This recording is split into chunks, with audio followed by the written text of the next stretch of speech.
Om Swastiastu. Assalamualaikum warahmatullahi wabarakatuh. Salam sejahtera untuk kita semua. Shalom, namo buddhaya, salam kebajikan. Oke, apa kabar adik-adik mahasiswa semua? Harapan saya semoga semua selalu berada dalam keadaan sehat dan bahagia dimanapun berada. Oke, salam sehat ya semua. Oke, baik.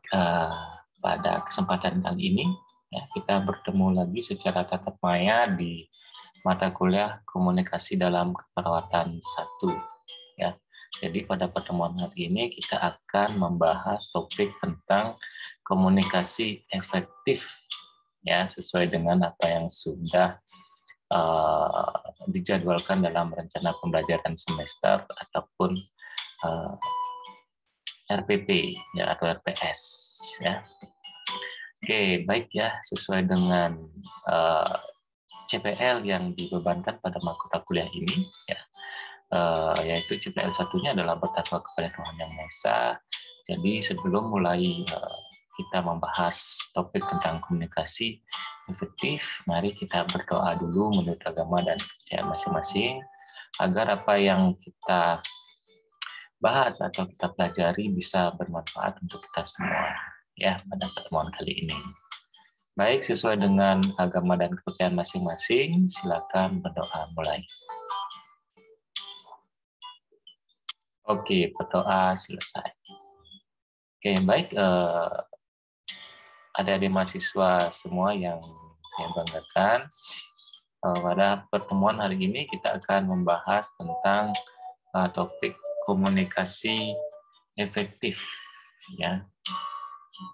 Nah, adapun tujuan pembelajaran kita pada pertemuan kali ini adalah yang pertama yaitu memahami definisi komunikasi efektif, kemudian yang kedua tujuan dari komunikasi efektif, yang ketiga adalah memahami aspek-aspek komunikasi efektif dan 7C communication, yang keempat adalah strategi membangun komunikasi yang efektif, yang kelima adalah efektivitas komunikasi verbal, dan yang terakhir adalah efektivitas komunikasi non-verbal. Ya. Oke, baik, untuk mempersingkat waktu, langsung saja kita masuk ke sub bahasan yang pertama, yaitu tentang definisi komunikasi efektif. Oke, kira-kira sebelum saya mulai, dari kalian semua ada yang tahu nggak apa itu komunikasi efektif? Ya, benar sekali ya. Jadi komunikasi efektif adalah komunikasi yang mampu menghasilkan perubahan sikap ya atau attitude change pada orang yang terlibat dalam proses komunikasi itu ya. Jadi proses komunikasi efektif artinya proses di mana komunikator ya dan komunikan saling bertukar informasi ya, ide, kepercayaan, perasaan dan sikap antara dua orang atau kelompok ya yang hasilnya sesuai dengan harapan. Ya, jadi dalam prosesnya ini ada pertukaran informasi atau pesan, ya, ada pertukaran ide, ada pertukaran kepercayaan, perasaan dan sikap ya antara pelaku komunikasi, yaitu komunikator dan komunikan ya, atau dua orang ya, atau kelompok ya, bisa juga dengan kelompok ya yang hasilnya sesuai dengan harapan.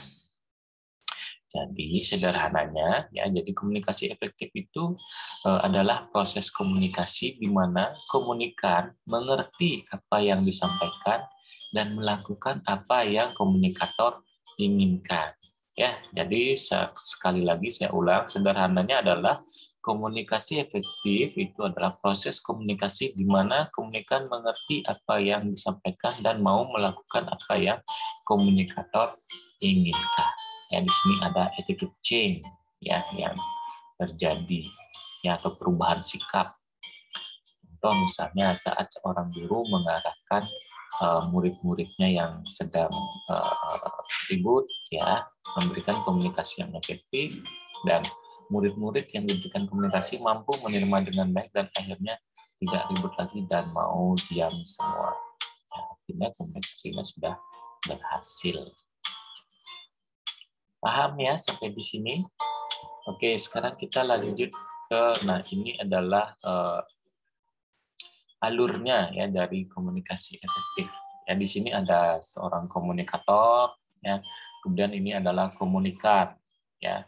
Jadi kedua orang atau tiga orang ini adalah pelaku komunikasi. Ya, komunikator mengirimkan pesan ya kepada komunikan melalui saluran media. Ya, di mana dalam pengiriman pesan ini pasti ada distraktor ya atau gangguan yang biasanya membuat komunikasi menjadi tidak efektif. Ya, ini yang harus kita sering hindari. Ya, jadi sebisa mungkin pesan harus disampaikan dengan efektif melalui saluran yang tepat agar bisa diterima oleh komunikan, dan komunikan mampu mengerti, memahami apa yang komunikator sampaikan sehingga bisa memberikan umpan balik kepada komunikan, sehingga komunikator bisa mengambil kesimpulan bahwa dia mengerti apa yang saya sampaikan. Ya, tadi contoh sederhana seorang guru memberikan pesan informasi kepada muridnya agar tidak ribut ya melalui komunikasi yang efektif dan saluran yang tepat, dan komunikan atau siswa bisa menerima dengan baik dan akhirnya semuanya silent ya dan tidak ribut lagi, dan gurunya mengambil kesimpulan bahwa wah, murid-murid sudah paham apa yang saya sampaikan. Ya, jadi ada umpan balik ya. Ada attitude change, ada umpan balik, dan ada persamaan persepsi antara pelaku komunikasi. Ya, itu alur komunikasi efektif. Nah, apa tujuannya ya dari komunikasi efektif itu? Ya, jadi tujuan komunikasi efektif adalah untuk mengubah pengetahuan, sikap, dan perilaku si penerima pesan atau komunikan sesuai dengan harapan pemberi pesan atau komunikator. Ya, di situ seperti apa yang sudah saya jelaskan pada slide sebelumnya, bahwa komunikan paham dan mengerti apa yang disampaikan oleh komunikator, dan ada attitude change serta persamaan persepsi atas pesan yang disampaikan dalam komunikasi efektif tersebut. Ya. Nah, aspek-aspek komunikasi efektif ya. Apa saja sih aspek-aspek komunikasi efektif? Ada yang tahu kira-kira sebelum saya jelaskan? Oke, ya benar sekali ya. Jadi yang pertama adalah aspek kejelasan atau clarity. Ya, jadi aspek kejelasan atau clarity maksudnya di sini adalah bahasa maupun informasi yang disampaikan itu harus jelas dalam komunikasi efektif. Ya, nah contoh misalnya dalam kehidupan sehari-hari ya, kita seringkali mendengar ucapan-ucapan seperti misalnya gini ya. Masalahnya ininya belum dianukan. Nah, kalau kita mendengar komunikasi seperti itu, kita pasti bingung ya. Sudah jelas komunikasi itu tidak efektif ya. Masalahnya ininya belum dianukan. Nah, itu maksudnya apa ya? Jadi apa ini dan diapakan ya, dan anunya itu apa maksudnya ya. Nah, kalimatnya akan lebih efektif atau lebih mudah dipahami bila misalnya kata ini diganti dengan buku dan kata anu diganti dengan bagi ya. Masalahnya ininya belum dianukan. Nah, kalau ini itu kita ganti dengan buku, anukan itu kita ganti dengan bagi ya, menjadi masalahnya bukunya belum dibagikan. Kan jelas kalimatnya ya, dan bisa dipahami.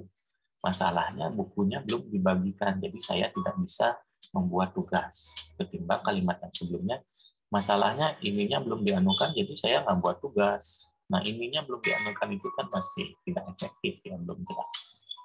Atau mungkin dalam bahasa Bali, sering kita mendengar kata-kata yang ditranslate langsung ke dalam bahasa Indonesia. Ya, misalnya bahasa Balinya jema kene itu misalnya. Yang terus ditranslate ke dalam bahasa Indonesia, ambil ininya di sana. Nah, ininya itu apa? Di sana itu di mana? Jadi kan nggak jelas ya. Jadi dalam komunikasi efektif harus ada kejelasan atau clarity. Ya, misalnya ambil obatnya atau obat antibiotik di emergency troli emergency rak kedua, nah kan jelas ya. prinsipnya, perintahnya, ya, atau kalimatnya. Jadi komunikasi itu bisa dikatakan komunikasi efektif. Ya, ini harus benar-benar dipahami oleh seorang perawat, ya, agar tidak terjadi miskomunikasi seandainya ada info yang tidak jelas. Ya, misalnya suntik obat ini di pasien di sana ya, nah kan nggak jelas jadi penelitiannya ya. Jadi obat ini yang dimaksud adalah misalnya antipiretik penurun panas, yang diambil antibiotik malah ya. Kemudian disuntikkan pada pasien di sana yang mana nggak jelas ya Pak. Harusnya yang disuntik pasien A, yang malah yang mendapatkan obat pasien A, malah yang disuntik pasien B. Apa yang terjadi? Ya, ini hal simpel yang bisa berakibat fatal. Ya, pasien bisa meninggal dan terjadi malpraktis karena salah kasih obat karena komunikasi yang tidak jelas ya atau kurang clarity-nya tidak ada. Paham ya sampai di sini tentang aspek yang pertama yaitu clarity, kejelasan. Oke, kemudian masuk yang ke aspek yang kedua, kecepatan atau akurasi ya. Jadi bahasa dan informasi yang disampaikan itu harus betul-betul akurat ya alias tepat ya. Bahasa yang digunakan harus sesuai dan informasi yang disampaikan harus benar. Ya, benar ini artinya sesuai dengan apa yang sesungguhnya ingin disampaikan. Ya, jadi bisa saja informasi yang ingin kita sampaikan belum tentu kebenarannya, tapi apa yang kita sampaikan benar-benar apa yang memang kita ketahui. Inilah yang dimaksud dengan akurasi di sini. Ya, jadi harus benar-benar ya tepat.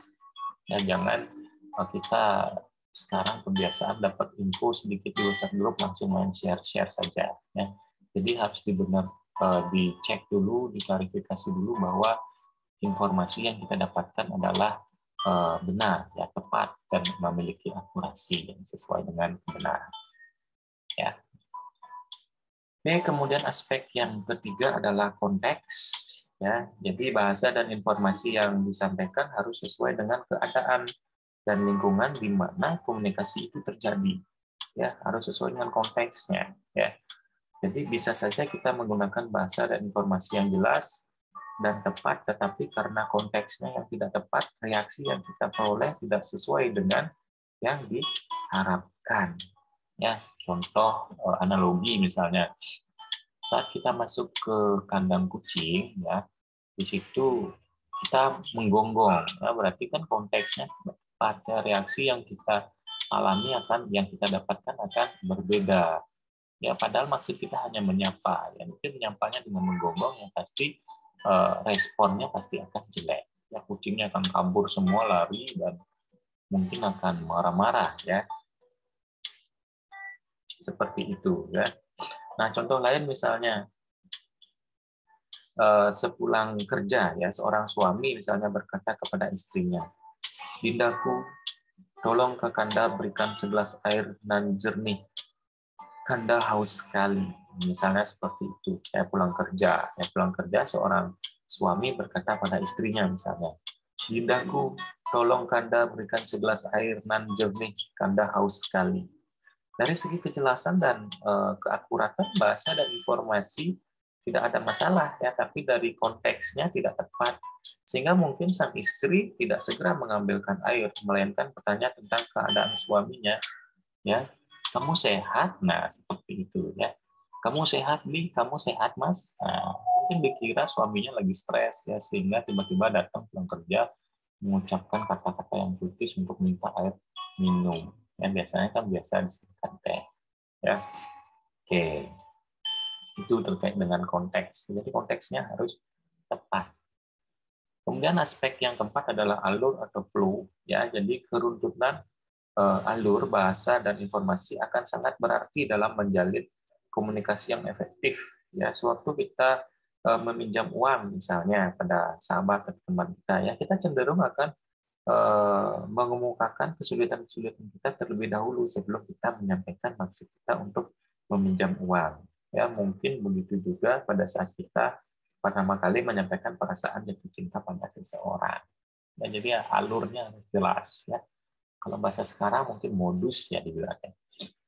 Oke, jadi alurnya harus jelas. Misalnya kalian nggak punya uang, mau ketemu dengan bestie kalian ya. Bestie, aku sudah 3 hari ini nggak makan nih, orang tua lagi seret di rumah jadi nggak ada kiriman ya. Kita hidup di rantauan ya seperti ini ya. Boleh nggak aku pinjam uang 50.000 aja untuk makan hari ini? Besok kalau orang tua sudah kirimkan, ya aku kembalikan uangmu. Nah seperti itu. Jadi dijelaskan dulu dia belum makan, kemudian orang tuanya susah di rumah, jadi kiriman belum ada. Akhirnya ujung-ujungnya dia minta pinjam uang 50.000 saja untuk makan. Ya, itu alur atau flow. Ya, atau bahasa anak milenial zaman sekarang itu modus mungkin ya. Tapi dalam konteks yang positif. Ya. Nah, kemudian yang kelima, yang terakhir adalah budaya atau culture. Ya, jadi budaya di sini maksudnya adalah yang aspek ini tidak saja menyangkut bahasa dan informasi, ya, tetapi juga tata krama atau etika. Ya. Bersalaman dengan satu orang bagi orang Sunda mungkin terkesan rada kurang sopan, ya, tapi bagi etnis lain mungkin satu hal yang biasa saja, ya. Atau mungkin di Bali misalnya ya bahasa orang Singaraja ya atau Buleleng dengan bahasa orang Gianyar atau Denpasar misalnya itu bertolak belakang ya. Cicing nani misalnya ya, cicing nani itu di Buleleng itu halus ya, tapi jika disampaikan di Denpasar atau Gianyar cicing nani itu artinya eh, sangat kasar ya dan cenderung menghina ya. Atau contoh lain misalnya kata jancuk ya, jancuk bagi arek-arek Surabaya atau orang-orang Surabaya yang sering disebut arek-arek Surabaya itu merupakan kata yang lumrah didengar dan dapat diterima. Tapi bagi orang Jogja, Solo ya mungkin risih mendengar kata jancuk tersebut ya. Jadi budaya dan culture juga perlu diperhatikan sebagai aspek yang sangat penting dalam membangun komunikasi yang efektif. Oke, sampai di sini jelas ya tentang aspek-aspek komunikasi efektif ya. Jadi kita harus perhatikan kejelasan, kemudian ketepatan, konteks, alur atau budaya dalam membangun komunikasi yang efektif. Ya, saya rasa jelas ya semua ya. Oke, selanjutnya kita masuk ke 7C communication efektif. Ya, jadi untuk melakukan komunikasi yang efektif, terdapat 7 faktor komunikasi yang perlu diperhatikan. 7 faktor komunikasi ini sering disebut dengan 7C communication ya atau 7C ya. Yang pertama adalah clear. Ya ini hampir mirip dengan aspek-aspek ya, cuman dari tinjauan teori yang berbeda ya. Yang pertama adalah clear, jelas ya, sangat saat kita berbicara ya atau menuliskan sesuatu pesan kepada orang lain, pastikan pesan yang kita berikan untuk memiliki tujuan yang jelas, apa yang sebenarnya kita inginkan dari pemberi pesan tersebut. Ya, yang di sini ditekankan adalah tujuan harus jelas ya apa yang ingin disampaikan oleh pemberi pesan tersebut. Nah, kemudian C yang kedua, ringkas atau konsis ya. Komunikasi harus dilakukan secara ringkas, namun tetap fokus pada poin yang ingin kita sampaikan.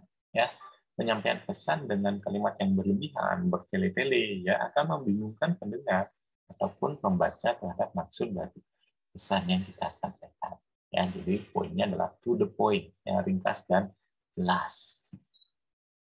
C yang ketiga adalah konkret. Ya, jadi pesan yang disampaikan harus konkret. Dengan demikian pendengar atau pembaca dapat memahami dengan jelas pesan yang disampaikan tersebut ya secara keseluruhan dan fokus pada maksud yang ingin disampaikan. Biasanya didukung dengan fakta dan data sehingga tidak disalah tafsirkan. Ya, lanjut C yang keempat ya, correct atau benar ya, pesan yang disampaikan harus bebas dari kesalahan kata bahasa sehingga mudah dimengerti oleh penerima pesan tersebut ya. Jadi benar-benar harus benar ya, tidak boleh ada pesan yang abu-abu atau apa namanya masih dipertanyakan kebenaran. Nah, yang kelima adalah koheren ya, masuk akal. Jadi komunikasi koheren adalah komunikasi yang logik ya atau masuk akal. Semua pesan yang diberikan sesuai dengan topik pembicaraan utama. Ya, tidak ada pesan yang mengada-ngada, ya, yang jauh dari logikanya. Jadi harus masuk akal, koheran. Ya. Kemudian konflik, ya, komunikasi harus lengkap. Ya, kita harus memberikan pesan secara lengkap kepada penerima pesan tersebut sehingga penerima pesan mengetahui maksud dan tujuan dari pesan yang bersangkutan. Ya. Jadi kalau fenomenanya biasanya ya, kalau kita menitipkan pesan, ya biasanya pesannya itu datangnya lebih. Kalau kita menitipkan uang, ya uangnya datangnya biasanya kurang. Ya, itu fenomena yang terjadi di kehidupan sehari-hari. Ya. Contoh misalnya di sini pernah kalian mendengar sebuah dongeng tentang kerbau yang meninggal karena miskomunikasi. Ya. Jadi singkat ceritanya begini ya, ada seekor kerbau yang kerjanya rajin, profesional, yang membajak sawah yang dipindahkan oleh bosnya. Pada satu saat dia kerbau itu merasa lelah, ya, lelah dan dia ingin beristirahat sehari saja karena sudah uh, menyelesaikan sebagian kerjaannya membajak hektaran sawah, ya. Nah, pada saat dia pulang dari kerjaannya, dia bertemu dengan si kambing, ya. Kemudian dia ngobrol sama si kambing, "Bing, besok aku izin tidak kerja dulu ya, aku istirahat, aku capek sekali, aku sudah menyelesaikan 1 hektar membajak sawah. Dia bilang sama bos, aku besok mau istirahat dulu sehari aja biar kondisi badanku kembali pulih, nanti aku lanjutkan lagi." Kemudian si kambing jalan lagi, ketemu dengan si anjing. Ya. Kemudian mereka ngobrol dan kemudian si anjing ingat, oh iya anjing, si kerbau tadi bilang besok dia nggak kerja ya, dia mau istirahat aja katanya. Jadi kemudian si anjing jalan lagi, anjing ketemu dengan si bebek. Ya. Kemudian si anjing mengatakan pada si bebek, "Bek, besok si kerbau nggak mau kerja, dia mau tidur aja. Ya, katanya dia udah capek." Nah, kemudian si bebek menyampaikan informasi kepada si monyet. Ya, nyet kasih tahu tuh bos, si kerbau besok nggak kerja, dia mau tidur. Ya, dia udah males-malesan sekarang. Dan bilang itu sama si bos. Nah, kemudian si monyet menyampaikanlah pada bosnya. Bos, si kerbau sekarang udah membangkang, bos. Dia tidak mau kerja lagi, bos. Dia malah mau tidur, dia mau berkhianat sama bos. Itu sekarang kelakuan si kerbau, bos. Bagaimana ini, bos? Dan akhirnya bosnya bagaimana menerima pesan seperti itu? Ya, bosnya jadi marah-marah, ya, tanpa pinggir panjang, tanpa melakukan klarifikasi, ya. Kemudian bos langsung datang dan menyembelih si kerbau karena menurut bosnya kerbau sudah mau berkhianat dan tidak lagi mau bekerja, ya. Jadi kerbau langsung disembelih dan dagingnya langsung dibagi-bagikan kepada semua timnya di peternakan, ya. Nah, itulah yang dimaksud dengan miskomunikasi bisa membawa malapetaka. Ya, itu kalau kita menitipkan pesan, biasanya pesan itu disampaikan lebih, ya, kadang tidak lengkap, kadang lebih, ya, jadi tidak sesuai dengan kebenaran yang ada dan berujung pada kematian si kerbau. Ya, jadi harus benar-benar diperhatikan dalam komunikasi efektif. Ya, jangan sampai itu terjadi pada kita di rumah sakit, ya, sebagai tenaga kesehatan. Yang disuntik adalah obat A, harusnya pada pasien B, kita malah ngambil obat C disuntik pada pasien B, ya. Jadi akibatnya adalah fatal, ya, malpraktis. Jadi benar-benar komunikasinya harus efektif, dipahami dulu sequensi ini, ya. Kemudian yang terakhir adalah sopan, ya, tentu saja sopan ini terkait dengan attitude, ya. Komunikasi yang dilakukan dengan sopan, ramah, dan terbuka tanpa ada sesuatu yang terselubung di dalamnya. Ya, setiap orang yang sedang mengalami sakit, misalnya di rumah sakit, pasien yang mengalami nyeri, jika kita menyampaikan informasi dengan sopan, pasti akan bisa meredakan nyeri pasien atau bisa membuat ketenangan pada pasien. Ya. Oke, itu sequensi dari komunikasi efektif, ya, mudah-mudahan bisa dipahami dengan baik. Oke, lanjutnya kita masuk strategi membangun komunikasi efektif, ya. Yang pertama adalah kita ketahui dulu audiens, ya, atau lawan bicara kita. audiens kita apakah anak-anak, apakah remaja, apakah dewasa, atau lansia, itu harus benar-benar kita ketahui. Sehingga kita bisa siapkan strateginya sesuai dengan aspek-aspek yang sudah kita bahas pada slide sebelumnya dan 7C tadi, ya. Nah, ketahui tujuan, ya, tujuan harus jelas, ya, apa yang ingin kita sampaikan kepada komunikan, ya, dan apa yang ingin kita tekankan, ya, itu harus jelas. Kemudian perhatikan konteks, ya, pada aspek tadinya, konteksnya harus jelas, ya, harus tepat. Kemudian pelajari culture, ya, budaya, ya, seperti tadi, ya, jangan nanti di Solo menggunakan kata jancu, ya, atau mungkin di area luar Buleleng mengucapkan kata cicing nani, ya, itu tidak akan tepat, ya, harus sopan, ya. Jadi di mana bumi diinjak, di sana langit dijunjung, ya, culture, ya. Kemudian pahami juga tata bahasa yang baik dan benar. Nah, hal-hal yang perlu diperhatikan, ya, dalam komunikasi efektif. Yang pertama adalah berkomunikasi pada suasana yang menguntungkan, ya, menggunakan bahasa yang mudah ditangkap dan dimengerti. Pesan yang disampaikan dapat menggugah perhatian atau minat di pihak komunikan. Pesan dapat menggugah pihak komunikan yang dapat menguntungkannya. Kemudian yang terakhir adalah pesan menumbuhkan sesuatu penghargaan atau reward di pihak komunikan sehingga ada terjadi exchange, ya. Oke, kemudian lanjut ke efektivitas komunikasi verbal, ya. Sebenarnya jika kita lihat atau kita combine antara komunikasi verbal dan nonverbal, ya, di sini komunikasi verbal itu hanya 7%, ya, dari sebuah hasil riset, ya, yang menunjukkan bahwa dalam komunikasi verbal khususnya pada saat presentasi, keberhasilan menyampaikan informasi itu 55% ditentukan oleh bahasa tubuh atau body language, ya, postur, isyarat, dan kontak mata. Kemudian 38% ditentukan oleh nada suara yang jelas atau tidak, tinggi rendah nada suaranya atau intonasi, dan hanya 7% saja ditentukan oleh kata-kata.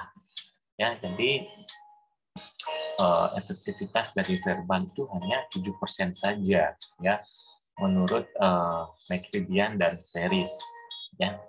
Nah, jika kita lihat di sini, ya, non-verbal communication, ya, itu hanya 7% spoken word, ya, spoken word, ya. Jadi kata-kata itu hanya 7%.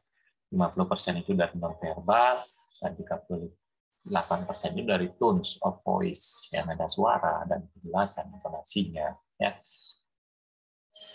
Oke, selanjutnya lanjut ke efektivitas komunikasi nonverbal, ya. Untuk bisa membangun keefektifan komunikasi nonverbal, ya, kita perlu juga memahami fungsi-fungsi yang menunjukkan kenonverbalan komunikasi, ya, yang meliputi pengulangan, ya. Jadi saat kita mengatakan atau menyatakan iya dengan menganggukkan kepala, ya. Jadi nonverbal kita mendukung. Misalnya ada orang yang kalian ajak makan, bagaimana makanannya, enak, enak, sambil kalian mengacungkan jempol, sambil kalian menganggukkan kepala. Nah, itu pengulangan, ya. Nah, kemudian contradiction, pertentangan, ya, atau penyangkalan. Misalnya kalian mengatakan tidak enak, ya geleng-geleng, ya. Jadi sesuaikan dengan non verbalnya, ya. Nah, substitution, ya, pengganti pesan.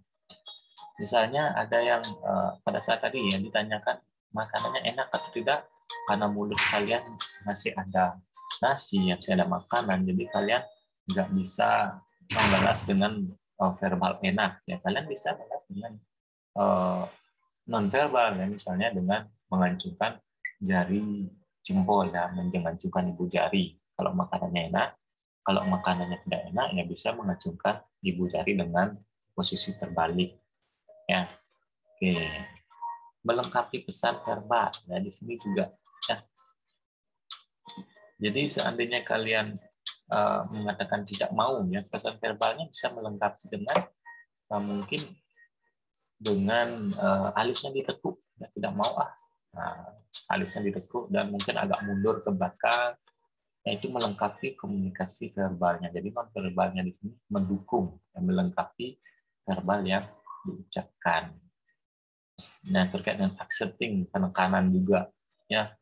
Biasanya kalau anak-anak lagi ngambek, ya mereka nggak mau sesuatu, nggak mau sambil jalan seperti jalan cepat di tempat, ya, dan tangannya di dan membuang muka, ya, jadi penekanannya bahwa mereka sedang ngambek, ya.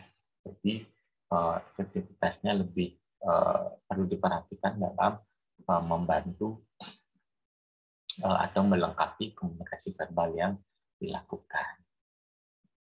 Oke, mungkin itu saja materi untuk hari ini. Ya, mudah-mudahan apa yang saya sampaikan bisa kalian pahami dengan benar, ya, bisa dimengerti. Ya, jika ada yang ingin ditanyakan, boleh diskusi di kolom komentar. Ya. Oke, baik. Sekian dari saya. Ya, terakhir saya tutup dengan pantun. Ikan hiu makan besi, thank you, terima kasih. Om Santi Santi Santi Om.